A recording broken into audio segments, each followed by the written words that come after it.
Hello friends, we are going to solve our PQ problem number 6 from thermodynamics chapter number 3rd. Okay, so इस problem में आपको क्या पूछा हुआ है? इस प्रॉब्लम में आपको पूछा हुआ है a rigid insulated tank is initially evacuated, मतलब there is no mass of air. The tank is connected with a supply line through which air, assumed to be ideal gas with constant specific heat, passes at 1 megapascal and 350 degrees Celsius. A valve connected with the supply line is opened and the tank is charged with the air until the final pressure inside the tank reaches 1 megapascal, the final temperature inside the tank. So friends, in this question आपको ये बोला हुआ है कि आपका जो tank है वो इनिशियली क्या है, evacuated, that means there is no mass of air inside the tank initially.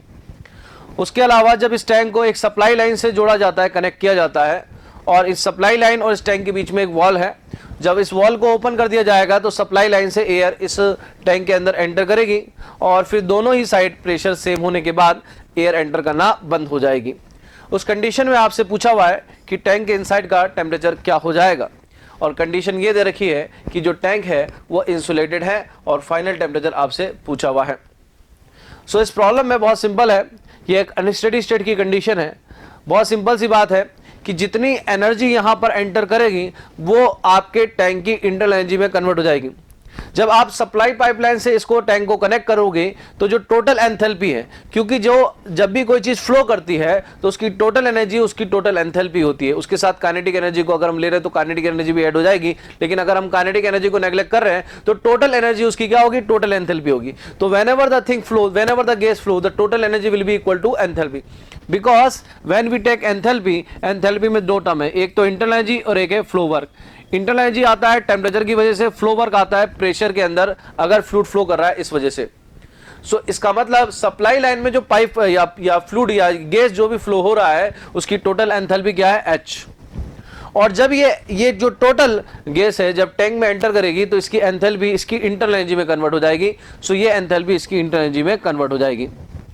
अब बात यह है कि हम टोटल एनर्जी की बात करें तो जो टोटल एनर्जी है वो इनिशियल में जो एंटर मास है, ठीक है, अगर हम टोटल एनर्जी की बात करें तो मान लीजिए हमारे पास m मास एंटर हो रहा है विथ एंथैल्पी H, ठीक है.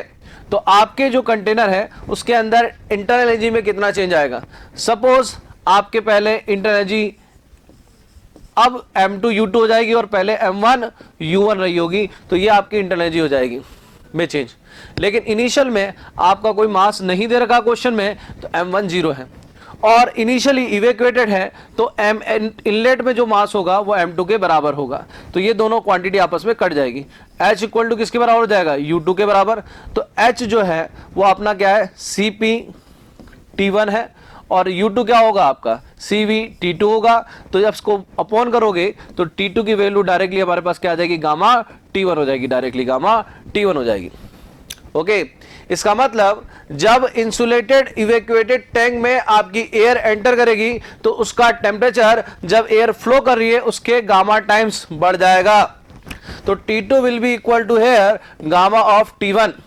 अब ideal gas as a air आप ले रहे हो तो गामा कितना होगा, 1.4, और इनिशियल में आपको टेम्परेचर कितना दे रहेगा, 350. इसको केल्विन में कन्वर्ट करेंगे और इसको मल्टीप्लाई कर देंगे तो आंसर आपका आ जाएगा. लेकिन इस क्वेश्चन में आपको डायरेक्टली पूछा हुआ था, is that greater than 350, is less than 350, is equal to 350, may be greater than और equal to 350 depending on the volume of the tank.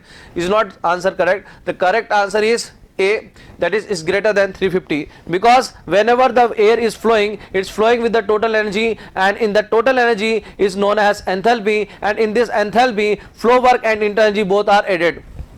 So when that air installed in the tank, that enthalpy will convert into internal energy, and that's why the flow work also convert into internal energy, and that's why the temperature of the gas in the tank when it completely come in the tank, the temperature inside the tank will increases. That's why the answer is 350. What is the amount of temperature will increases? We can find out the relation from gamma or T1, and that is greater than 350.